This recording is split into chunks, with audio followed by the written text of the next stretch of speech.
My name is Billy Larkin. I'm 35 years old. And right now, every phone in my grandmother's backyard is buzzing at the same time, because my mother just dropped a message into our family group chat. Every aunt, uncle, and cousin, 48 relatives in all, with a single attachment, a bill. $347,000. The subject line reads, "The cost of raising a failure." Today is Mother's Day. The whole family turns to look at me. They're waiting for me to cry or apologize or crumble. Here's what none of them know. The woman who billed me for raising me from birth didn't raise me for the first 7 years of my life. My grandmother did. I don't argue. I don't cry. I pick up my phone and send one thing into that group chat. A single photograph. By the next morning, 47 people have blocked my mother. The 48th is my grandmother. And she doesn't block her. She does something far worse. Welcome to my channel.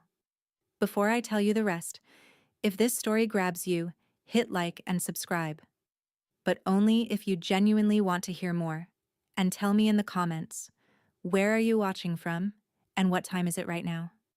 Alright, let me take you back to the beginning. Mother's Day in Savannah starts early. The magnolias along Abercorn Street were already heavy with bloom by 7 a.m., and by the time I loaded my car with a 3-tier lemon pound cake and a cooler of fresh strawberry compote, the air was thick enough to chew. I'm a baker. I own Larkin's. 2 locations now, plus a catering arm that keeps me busier than I'd like to admit. I didn't plan this career. I was 2 years into a teaching degree at Georgia Southern when Grandma Pearl had her first stroke. Somebody had to be there. My mother wasn't volunteering. She'd only come back into my life when I was 7, after she married Gerald Vance and had Brooke. And even then her attention went to her new family, not her old one. Brooke was 13 at the time of Pearl's stroke. So I left school, moved back to Savannah, and spent the next year splitting my time between Pearl's bedside and a commercial kitchen I rented for $400 a month. The bakery grew out of necessity, not ambition. But none of that matters to my family. To them, I'm the one who dropped out. My mother, Marlene Vance, has a particular way of introducing her daughters. At any gathering, Brooke goes first. My baby, 27, getting married this fall to a wonderful attorney. Then me. And Billy, she makes cakes. She says cakes the way you'd say crafts about a child's glue project. I've catered weddings for 300 guests. I employ 11 people. Last year, I cleared more revenue than her real estate office, but in Marlene's version of the family, I'm still the dropout who plays with frosting. I pulled into Grandma Pearl's driveway that afternoon, carrying a cake I'd been up since 4 a.m. to finish. In my mother's purse, I'd later learn, was a message she'd drafted 3 weeks ago. Pearl Whitfield's house sits at the end of a dirt and gravel lane in Thunderbolt, just south of the city. It's a 1940s cottage with a screened porch that wraps around 3 sides, a ceiling fan that clicks on every 4th rotation, and a magnolia tree in the front yard so old it has its own lean. This is the only place I've ever felt completely safe. Grandma Pearl met me at the screen door. 81 years old, 5'2", hands still steady enough to thread a needle. She pulled me into a hug that smelled like lavender talc and sweet tea. "Let me see that cake, baby." She held it at arm's length, turned it once, nodded. "You outdid yourself." Then she asked about the catering contract I'd landed last month. A corporate event for a Savannah hospitality group. She asked real questions. Revenue, staffing, timeline. Pearl was a bookkeeper her whole working life, and she respects numbers the way some people respect scripture. She's the only person in my family who treats my work like work. Inside, the house was already full. Dottie, my mother's younger sister, was arranging deviled eggs on a platter. Uncle Wayne was fiddling with the grill on the back deck. Cousins, second cousins, great aunts. The usual Whitfield spread for Mother's Day. And then I heard my mother's voice carrying from the kitchen. She was telling Dottie, loud enough for the hallway to catch it. "I've been paying paying for everything on my own for years. Nobody helps me, Nobody. I stopped walking, because that wasn't true. And Grandma Pearl, standing right behind me, squeezed my hand once under the dish towel. She knew it too. Here's the thing about a lie repeated long enough. It stops sounding like a lie. For weeks before Mother's Day, my mother had been working the phone tree. A comment here, a sigh there. Billy never comes around. Billy hasn't offered a dime for the wedding. I sacrificed everything, and what do I get? By the time the family gathered at Pearl's, the verdict was already in. I could feel it in the way people looked at me, a half-second too long, a smile that didn't reach the eyes. My cousin Tanner, 24, tried to be casual about it. Billy, when you gonna hook the family up with some free cakes? He laughed. A few people laughed with him. It was the kind of joke that isn't a joke. Brooke, my half-sister, touched my arm. Don't take it personally, Billy. He's just playing. Brooke means well, usually. She's 27, engaged to a corporate attorney named Garrett, and has spent her entire life as the easy daughter. The one who stayed in school, followed the script, never made Marlene frown. She doesn't know what it's like to be the other one. I carried the cake to the potluck table on the back deck. Sweet tea in glass pitchers sweating in the heat. Paper plates, citronella candles, a portable speaker playing gospel. Cicadas screaming from every live oak in the yard. Then every phone at the table buzzed at the same time. I felt mine vibrate in my back pocket. So did Dottie. So did Wayne. So did the cousins at the kids' table. 48 phones, 1 notification. I pulled mine out. Group chat. Whitfield family. Sender. Mom. And at the top of the message, a single word. Invoice.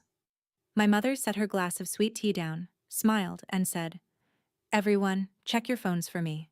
I opened the message. The document was formatted like a professional invoice. Itemized, numbered, with a header she must have spent hours designing. It read, Marlene Vance, Statement of Account. Across the top, in bold serif font. Below that, my name.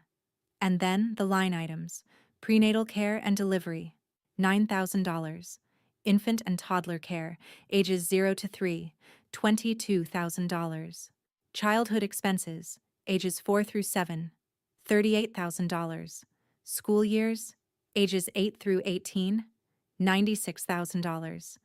Years I gave up for you, $90,000. College fund you wasted, $40,000. Emotional labor, 35 years, $52,000. Total, $347,000. At the bottom, in red text, pay it or admit to this family what you've always been. A failure I raised at a loss. I read it twice. The numbers were absurd, inflated, invented, pulled from nowhere. But the audience didn't care about accuracy. They cared about the performance, and Marlene had given them a performance. Around the table, people were scrolling through the invoice on their phones. Some shook their heads slowly. A few glanced at me with pity. Others wouldn't look at me at all. My mother sat across the table with her ankles crossed and her chin lifted. She looked like a woman who had just delivered a closing argument. Then I read the line again. Ages 0 to 3, 22,000. Ages 4 through 7, 38,000. She billed me for years she wasn't even there. She charged me for diapers she never changed, for bottles she never warmed, for nights she never sat up through. Those were Grandma Pearl's years, and Marlene just invoiced them as her own. I set my phone face down on the table. The cicadas hadn't stopped. The ceiling fan on the porch still clicked on every fourth rotation, but the air felt different now. Heavier, tighter, like the minutes before a summer storm rolls in off the coast. I ran the math in my head the way I do when a vendor shorts an order. If I say nothing, 48 people walk away believing I'm ungrateful, that I took and never gave back, that I wasted my mother's investment by dropping out of school, even though I left to take care of Pearl when nobody else would. My reputation in this family, already thin, goes to zero. And my daughter Lacey, 4 years old, asleep in her car seat in the driveway because Sam was going to bring her in after her nap, Lacey grows up hearing that her mama was the family burden. If I fight back the wrong way, if I scream, if I cry, if I call Marlene a liar in front of everyone, I become the dramatic one. The ungrateful daughter who can't even handle the truth on Mother's Day. Marlene wins either way. That's the design. She picked Mother's Day because who argues with their mother on Mother's Day? She sent it to 48 people because a crowd is a jury, and she'd already been coaching the witnesses for weeks. My Aunt Dottie leaned across the table. "Honey, do you want to say something?" I looked at her. I looked at my mother. Then I looked at the invoice again. Ages 0 to 7. She billed me for $60,000 worth of parenting she did not do. And somewhere in my phone, in a folder I haven't opened in months, was a photograph that could prove it. Under the table, I felt a hand close around mine. Pearl. She didn't say a word. She just held on. Firm, dry, steady. The same grip that used to walk me across this yard when I was 3. She knew what was in that invoice. She knew what years 0 through 7 really looked like. She was there. She was the only one who was there. I squeezed back. Here's what I decided in that moment. I wasn't going to narrate my childhood to a table full of people who'd already made up their minds. I wasn't going to list the nights Pearl rocked me to sleep, or the mornings she braided my hair before Head Start, or the summer she taught me to read, using the labels on canned goods because she couldn't afford picture books. No, telling people a story gives them room to doubt. Showing them doesn't. I had one photograph. I knew exactly which one. It was taken right here, on this porch, on a Mother's Day 33 years ago. Me, 2 years old, on Pearl's hip, both of us squinting in the sun. Behind us, the same magnolia, 20 feet shorter. In the photo, there is no Marlene. She was gone. She had been gone for over a year. And Pearl was holding me the way mothers hold their children when there is no one else to do it. I kept my voice even. "Mom, your invoice says you raised me from birth." Marlene tilted her chin higher. "That's right. Including ages 0 to 7. Every single day." I nodded slowly. "All right." I unlocked my phone, opened the camera roll, scrolled to a folder labeled Pearl. And I knew. She billed me for years she wasn't even there. Marlene spoke first. "Well, Billy? You read it?" Her voice carried across the yard like she was chairing a meeting, practiced, confident. "I did," I said. "So did 48 other people." "Good. Let them hear the truth." "Which truth, Mom?" She narrowed her eyes. "That I raised you. That I sacrificed for you. That I got nothing in return." "From birth?" I asked. "From birth. You're sure about that?" A pause.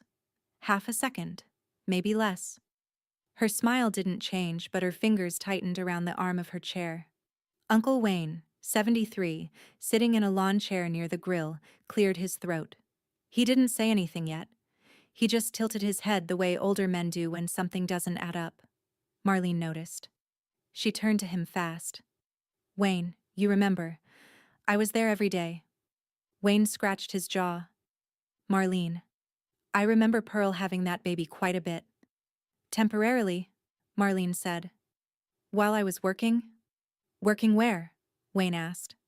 The yard went quiet. Somewhere a mockingbird was calling from the magnolia. The ceiling fan clicked. Marlene straightened her back.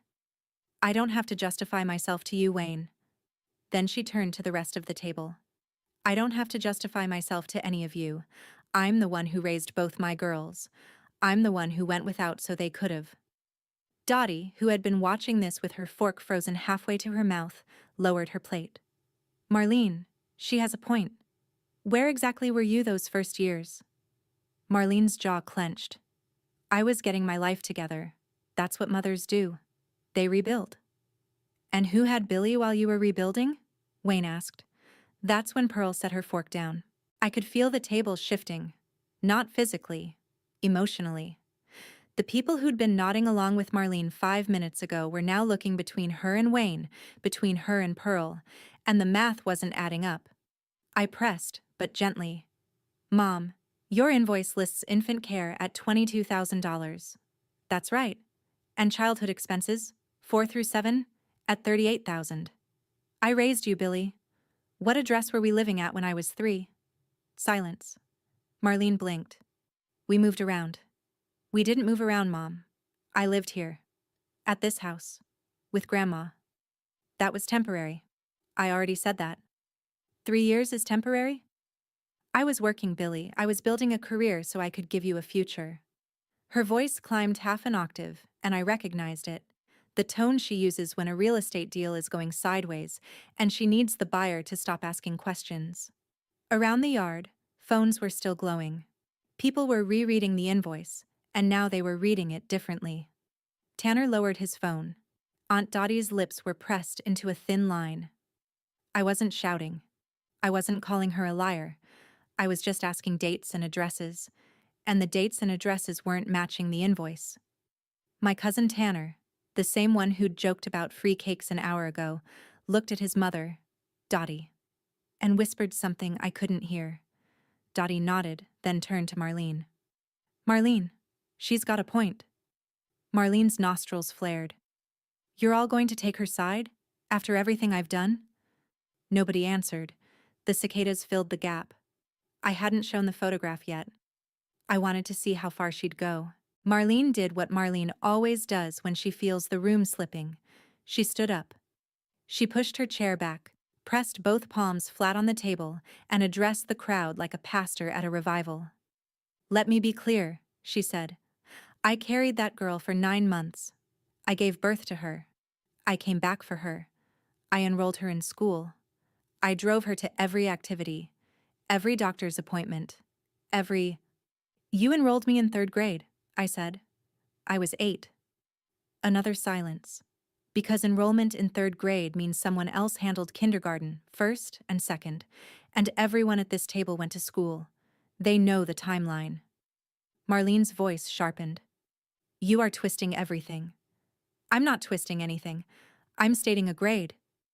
Brooke, sitting next to Marlene, looked at her mother with an expression I hadn't seen before. Not anger, confusion. Mom, you always said you raised Billy alone from the beginning. I did. Then who enrolled her in kindergarten? Marlene turned to Brooke. Sweetheart, this isn't your concern. It's a simple question. The backyard felt smaller now. The potluck table, loaded with casseroles and cornbread and the lemon cake I'd been up since 4 to bake, sat between us like a referee's desk. Pearl stood. Not fast. She's 81 and her knees aren't what they were. But when Pearl Whitfield stands, people notice. She didn't say a word. She walked into the house through the screen door, and we all heard the spring creak and slap shut behind her. 30 seconds later, she came back out. In her hands, a shoebox. Old, bent at the corners, held together with a rubber band. She set it on the table between the sweet tea pitcher and the deviled eggs. Nobody touched it. The shoebox sat there like a witness waiting to testify, and every eye at the table tracked it. Pearl stood behind her chair, one hand resting on the back. This box, she said, has been in my closet for 30 years. Inside it are photographs, letters, and every receipt I kept from the time Billy was born until the day Marlene came back for her. Marlene's face went pale under her foundation. Mom, don't. Hush. Pearl didn't raise her voice. She didn't need to. She had a way of saying hush that made it sound like the final word in an argument, not a request, a ruling. I kept these because I'm a bookkeeper. That's what I do. I keep records. She looked at me. Billy, do you want me to open this? I shook my head. Not yet, Grandma. Let me handle this first. She nodded once and sat back down. But the box stayed on the table, rubber band still in place, right next to the sweet tea. I watched Marlene stare at it. She knew what was inside. She had to, because she was there when most of it was written. And the thing about records kept by a woman who spent 40 years balancing ledgers for a living is that they don't lie. They don't exaggerate. They don't round up for emotional labor. They just sit there, in a shoebox, quiet and exact, until someone needs them. Brooke leaned over and whispered to Marlene, I couldn't catch the words, but I caught the tone. It was the first time I'd heard Brooke whisper to our mother in a way that sounded like a question instead of an agreement. The shoebox hadn't even been opened, and it was already changing the air. I looked at my phone again. The group chat notification count was climbing. People who weren't at the cookout, cousins in Atlanta, an aunt in Jacksonville, Pearl's brother's kids in Macon, were responding. Most of them with question marks. A few with, "Marlene, what is this?" One from a great uncle. "This seems excessive." My mother had sent that invoice to 48 people because she wanted a jury. She wanted the weight of the whole Whitfield family pressing down on me until I cracked and apologized. But here's what she miscalculated. A group chat doesn't just go one direction. Once you open that door, everyone walks through it. And not everyone walks your way. I did a quiet inventory. Of those 48 people, at least 12 were old enough to remember the years Pearl had me. Wayne remembered. Dottie half remembered. Pearl's brother Gerald, 79, living in Macon. He remembered. These weren't strangers. These were people who'd driven to this same house 30 years ago and seen a baby on Pearl's hip and no Marlene in sight. They just hadn't talked about it. Because families don't talk about the things that matter most. They talk about potato salad recipes and who's bringing the folding chairs. Marlene assumed silence meant agreement. She was wrong. Silence just meant nobody had a reason to speak up. Until now. Brooke pulled her phone out and scrolled through the chat. "Mom," she said quietly, "people are asking questions." "Let them ask," Marlene said. But her voice had lost half a decibel of confidence, and I caught it. So did Pearl. I wasn't ready to send the photograph yet. I needed Marlene to commit a little deeper. Because every word she said now was another word she couldn't take back. The heat was climbing.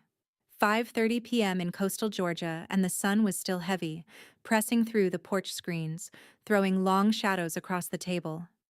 The citronella candles were starting to pool. Somewhere behind us, the grill popped and hissed where Wayne had left the lid open. This is the part where I need to slow down. Because what happened next didn't happen fast. It happened in the specific, dragging, suffocating way that family confrontations do, where every second stretches and everyone is watching and no one blinks. Marlene stood again. She tapped her glass with a spoon. The same move she uses at church luncheons when she wants a room's attention. "I want to say something to everyone here and everyone in the chat." The yard went still. Even the cicadas seemed to pull back. My daughter Billy has had every opportunity I could give her. I paid for her birth. I paid for her childhood. I helped with college before she quit. And what has she given me? Nothing. Not a dollar. Not a thank you. Not even a visit on most holidays. She paused for effect. So today, on Mother's Day, I'm asking her, in front of all of you, to either make it right or admit what she is. Tanner had his phone up, filming. 2 other cousins did the same. Marlene pointed at me. "Billy, stand up." I didn't stand. "Say it," she said.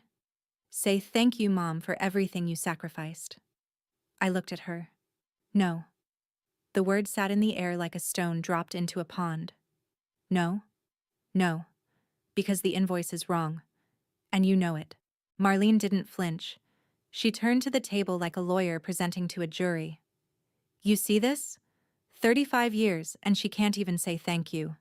This is what I've dealt with. A daughter who left school, opened a little bakery, and acts like the world owes her something." A few relatives shifted uncomfortably, but a few others, the ones Marlene had primed for weeks, nodded. My mother's younger cousin, a woman named Patsy, spoke up from the far end. "Billy, it's Mother's Day. Just say you're grateful." "I am grateful," I said. "To the person who raised me." Marlene's smile faltered. "I raised you." "Mom." I kept my voice level. "You sent a bill for $347,000 to 48 people and called me a failure. On Mother's Day, in front of my grandmother, the woman who actually— Don't you dare." Marlene's voice cracked for the first time.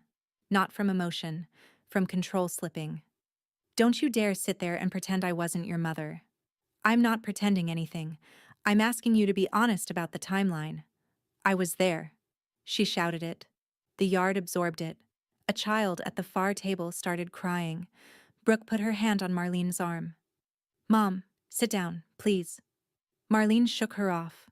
Her eyes were wet now, and her lip was trembling, and for a half second I saw something underneath the performance.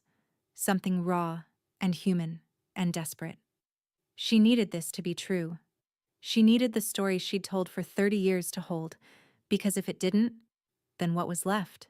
I could have destroyed her right there. I could have stood up and listed every year, every address, every night that Pearl sat up with me while Marlene was building her new life 3 states away.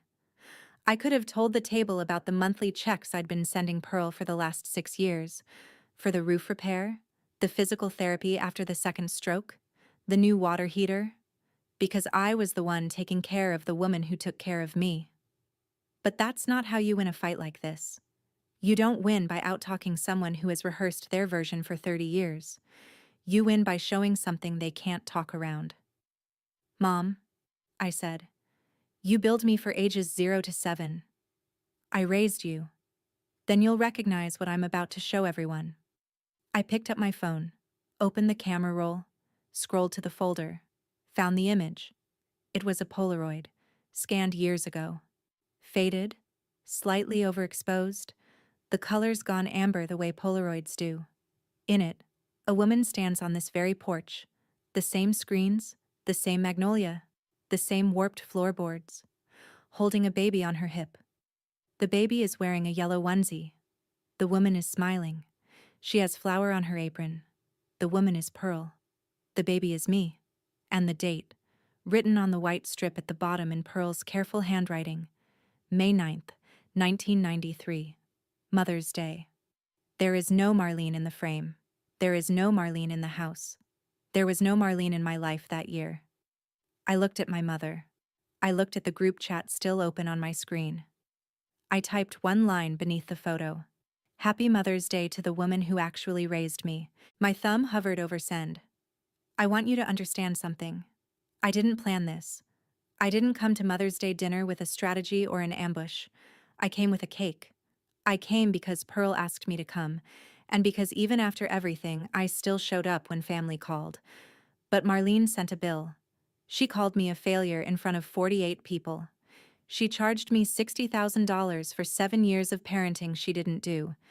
And the only thing I had, the only thing I've ever had against the story she built, was a single photograph of the woman who actually held me.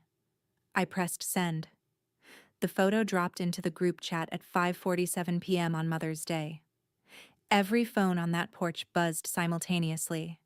Then the phones of the people in Atlanta buzzed, the phones in Jacksonville, in Macon, in Hinesville, in Augusta. 48 phones, one image, one caption. People looked down at their screens, then looked up, then looked at Marlene, then looked at Pearl, who was sitting in her chair with her hands folded on the table, not saying a word, not reacting to the murmur that was growing like wind through a field of sawgrass. Tanner lowered his camera. Dottie covered her mouth. Wayne closed his eyes and shook his head slowly, the way a man does when the thing he suspected for 30 years finally gets confirmed out loud. Brooke stared at her phone. She zoomed in on the photo. She looked at the date. She looked at Pearl. She looked at Marlene. And for the first time in my memory, Brooke didn't defend our mother. She just set her phone face down on the table and didn't say a word. This is the moment everything turns. But before I go on, if you were me, would you have sent that photo, or would you have let it go? Tell me in the comments. And if you want to hear what happened the next morning, when 47 people did one thing and Grandma did something else entirely, hit subscribe. Because what comes next is something I never saw coming. The first person to speak was Uncle Wayne. He didn't address Marlene. He addressed the table. I remember that porch, he said, pointing at his phone screen. I remember Pearl standing right there with that baby. Summer of '93. Marlene had been gone since... what? Thanksgiving the year before? Wayne, Marlene said sharply. I was in Tallahassee. You were in Tallahassee for 2 years, Marlene. Dottie looked up from her phone. Marlene, you billed her for years that Mama raised her? That photograph doesn't prove anything. Marlene's voice had gone shrill. It proves someone is holding your baby, Wayne said, and it isn't you. A second cousin named Judy, 61, sitting near the grill, looked at Pearl. Miss Pearl, is this true? You had Billy those whole first years? Pearl folded her napkin once, then twice. 7 years, she said simply. From the day Marlene left her in the bassinet on my porch, until the day Marlene drove back and took her. Billy was 7. She'd already lost her first tooth in this kitchen. That detail, the first tooth, did something to the table. It made the number real. It wasn't about invoices anymore. It was about a grandmother pulling a tooth and putting a quarter under a pillow, and braiding hair for picture day, and making breakfast every morning while her own daughter was somewhere else, building a life that didn't include her child. Marlene gripped the edge of the table. I came back. I came back and I raised her from 8 on. That counts for something. Nobody said it didn't, I told her. But you don't get to bill me for years you missed. Pearl reached for my phone. I handed it to her. She held it up so the table could see. I took this picture. Mother's Day, 1993. Billy was 2. I'd had her since she was 4 months old. She set the phone down. I didn't raise her at a loss. I raised her because she was mine to raise, because her mother left and somebody had to. I watched Marlene. She was gripping the armrest of her chair so hard her knuckles had gone white. Mom, you don't need to. Yes, I do. Pearl's voice was even, the way a level is even, perfectly calibrated, no room for tilt. For 30 years I kept my mouth shut. Because you're my daughter and I thought you'd come around. I thought you'd at least tell the truth to yourself, even if you couldn't tell it to everyone else. She paused. The ceiling fan clicked. But today, you sent a bill. You charged that girl $60,000 for the years I spent rocking her to sleep, teaching her the alphabet on soup cans, walking her to the bus stop every morning in the rain. Pearl looked at me. I taught her to read. I taught her to measure flour. I taught her to say please and thank you. And when she grew up and opened a bakery, I thought, that's my kitchen. That's what she learned in my kitchen. My throat closed. I didn't cry. Not there. Not in front of 48 people and my mother's crumbling face. But I wanted to. Because Pearl had never said that before. She'd shown it 1,000 ways, but she'd never put it in words. Now she had. And everyone heard. It was Tanner who cracked it open. He'd been scrolling through the group chat on his phone, reading the responses from relatives who weren't there in person, and he looked up with a strange expression. Aunt Marlene, he said, why now? Why send this invoice today, right before Brooke's wedding? The question hung. Marlene didn't answer. Brooke turned to her. Mom? Still nothing. Brooke's voice dropped lower. Mom, are we okay on money? Marlene pressed her lips together and stared at the magnolia tree like it owed her an answer. Because I saw the catering estimate, Brooke continued, and the venue deposit, and the florist. Mom, where is that money coming from? Dottie set down her plate. Marlene, you told me you had Brooke's wedding handled. I do. With what? Wayne asked. Your commissions have been down since the market turned. I know because my neighbor listed with your office and pulled out. The yard went from tense to something worse. Quiet comprehension. The family was doing the same math I'd done months ago. Marlene wasn't sending me a bill because she believed I owed her. She was sending it because she needed money. The failure she raised at a loss was supposed to write a check big enough to cover the wedding she couldn't afford. My half-sister looked at my mother the way you look at a map when you realize you've been driving in the wrong direction for hours. You told me Billy was selfish, Brooke said softly. You told me she never gave anything back. Marlene finally spoke. She hasn't. She paid for Grandma's roof, Brooke said, and her physical therapy. Grandma told me last Christmas. She billed me for years she wasn't even there, and the bill was never about the past. It was about Brooke's wedding. I stood up. Not fast. Not dramatic. I pushed my chair back the way you do when dinner's over and it's time to clear the table. I didn't send that photo to humiliate you, Mom. Marlene wouldn't look at me. I sent it because I'm done being called something I'm not. I am not your failure. I am not your debtor. I left school because Grandma needed someone and nobody else stepped up. I paused. I looked at Lacey's car seat through the screen door.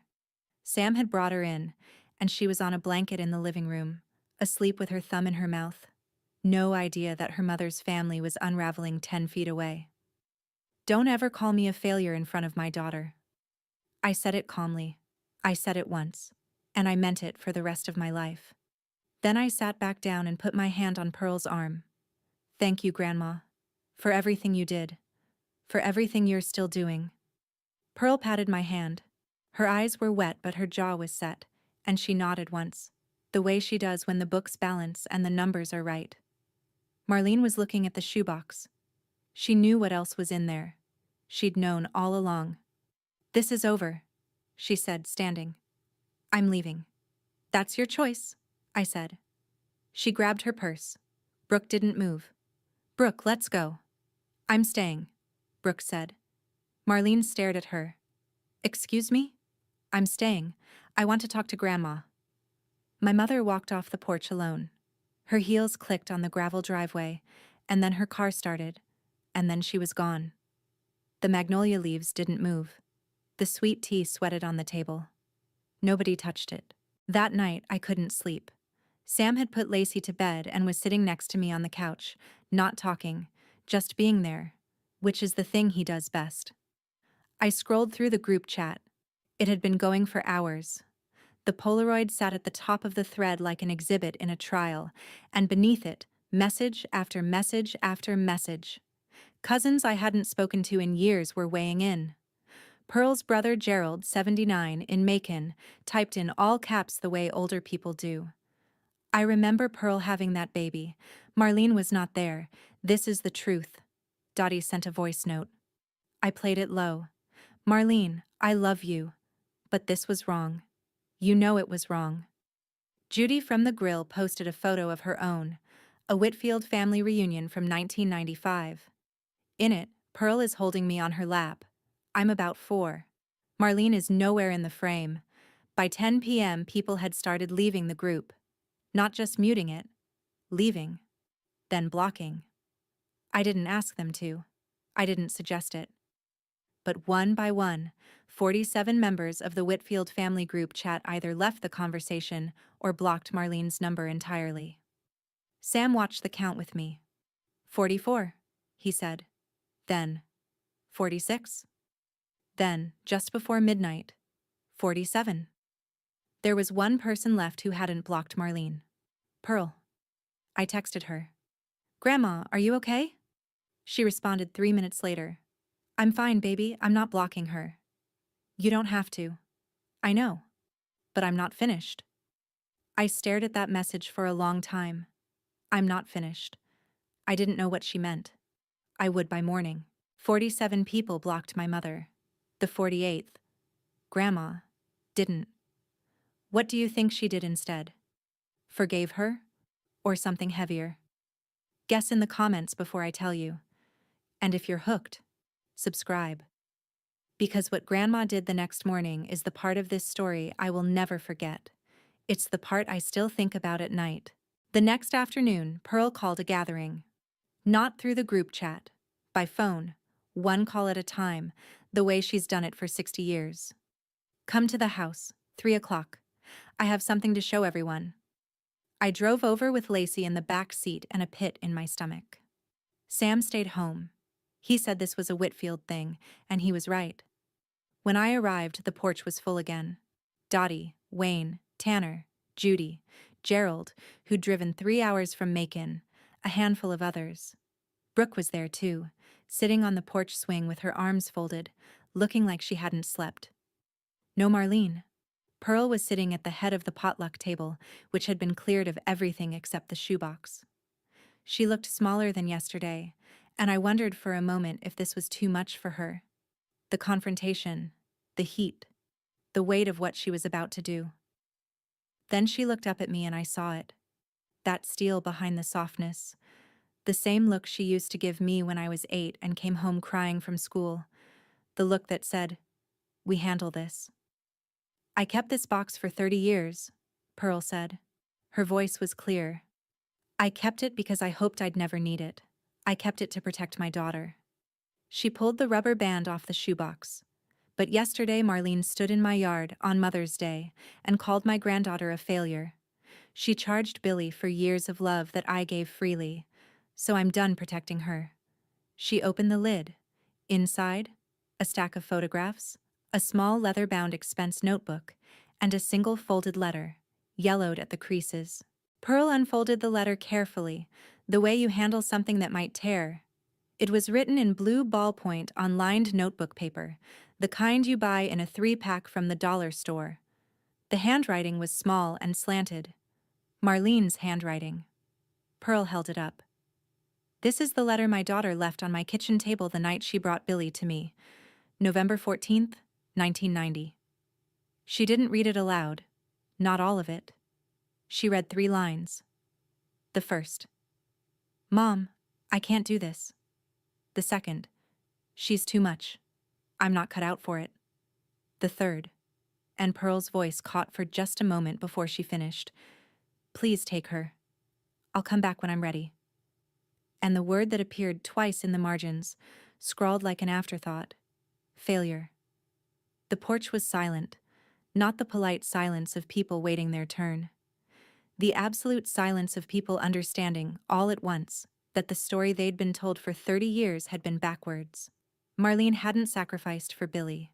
She'd left. She'd called her own baby a burden in her own handwriting and walked away. And then, years later, she came back and rewrote the whole thing, turned herself into the hero and her daughter into the disappointment. Brooke was shaking, not crying, just shaking. She whispered. "She told me she was always there." Gerald, all the way from Macon, took off his glasses and rubbed his eyes. "Pearl, we should have said something sooner." "Yes," Pearl said. "We all should have." She set the letter on the table, face up, and placed the shoebox lid beside it so nothing would blow away. "She billed me for years she wasn't even there." The letter proved it in her own hand. Pearl wasn't done. She reached into the shoebox and pulled out the small leather notebook. It was a ledger, columns of dates, amounts, and names, all in Pearl's precise bookkeeper's hand. "For the last 9 years," she said, "I have been lending Marlene money. She asked me not to tell anyone." She opened to a flagged page.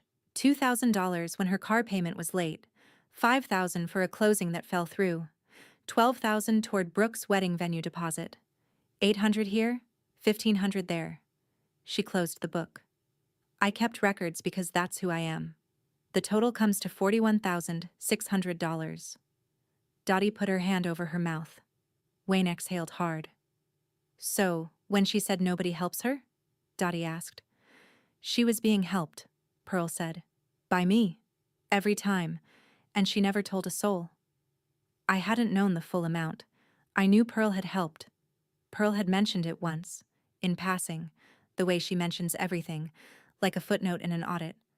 But $41,000. From an 81-year-old woman on a fixed pension. Pearl stood. It took her a moment, and Tanner moved to help her, but she waved him off. "Marlene, if you're listening to anyone who repeats this, and I know you will be, hear me now." She addressed the porch the way she might have addressed an office full of accountants 30 years ago, direct, without embellishment. "I am done. No more money, no more covering. And until you tell the truth, the real truth, to your daughters, to this family, to yourself, you are not welcome in this house."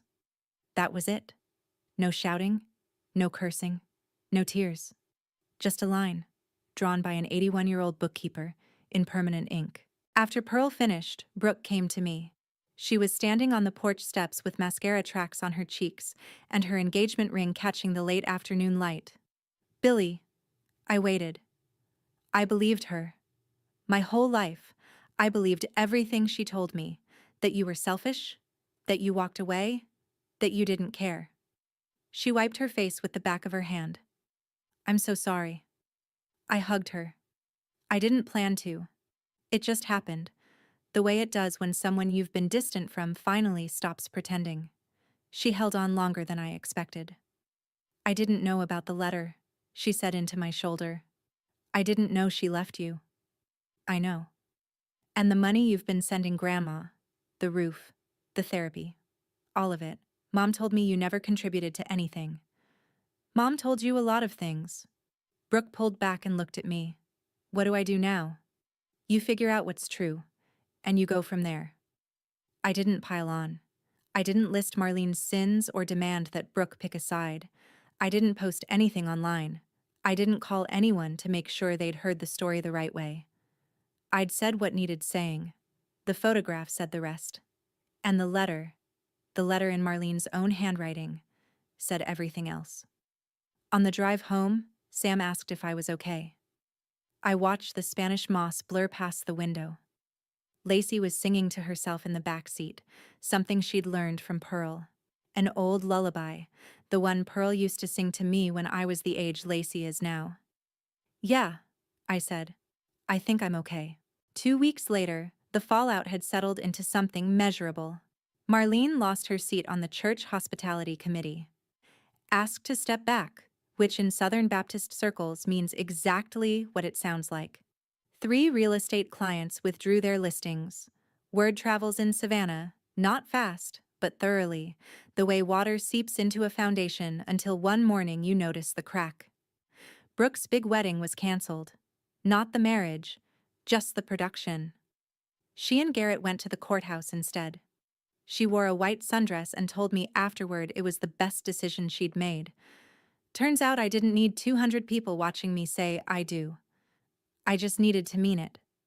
Pearl, true to her word, did not call Marlene, did not text, did not send money. Marlene started counseling.